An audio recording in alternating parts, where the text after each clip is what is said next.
Aujourd'hui, à travers ce schéma clip, nous allons vous présenter l'intérêt de l'utilisation des références croisées. Deux types de références croisées sont utilisables dans un schéma clip sur un schéma comportant un ou plusieurs folios. Ouvrons le premier schéma. Il représente un ensemble de 3 lampes alimentées à partir d'un relais K1 qui est mis sous tension par une commande marche-arrêt par bouton poussoir. S2 arrêt, S1 marche.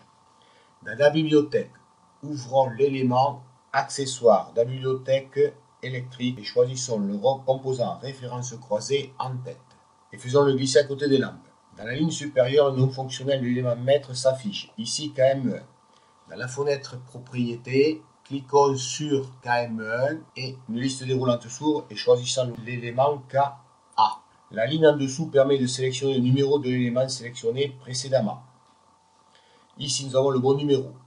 Une fois le bon élément sélectionné, le petit tableau de la référence croisée se remplit automatiquement en indiquant les coordonnées, folio, ligne, colonne de tous les contacts esclaves actionnés par la bobine de K1 ainsi que les coordonnées folio, ligne, colonne de l'élément maître. Lorsque sur un schéma, nous avons plusieurs contacts commandés par le même élément qui sont répartis sur plusieurs folios, pour retrouver l'élément qui commande ces contacts, ce n'est pas évident. Une commande de référence croisée de l'onglet Affichage permet d'afficher ou de masquer les coordonnées folio, ligne, colonne de l'élément de commande. Passons au schéma suivant. Celui-ci représente le démarrage direct d'un moteur asynchrone triphasé.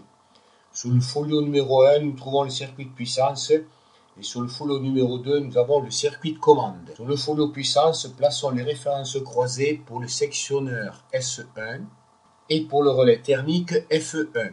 Sur le folio commande, plaçons les références croisées pour le contacteur KM1. Pour que le tableau de référence croisée fonctionne, il faut que ce tableau soit déposé sur le folio où se trouve l'élément maître.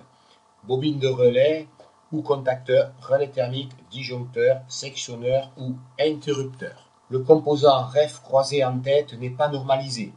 Ce composant a été intégré dans le schéma PLIC dans un objectif pédagogique pour permettre une compréhension plus aisée des références croisées.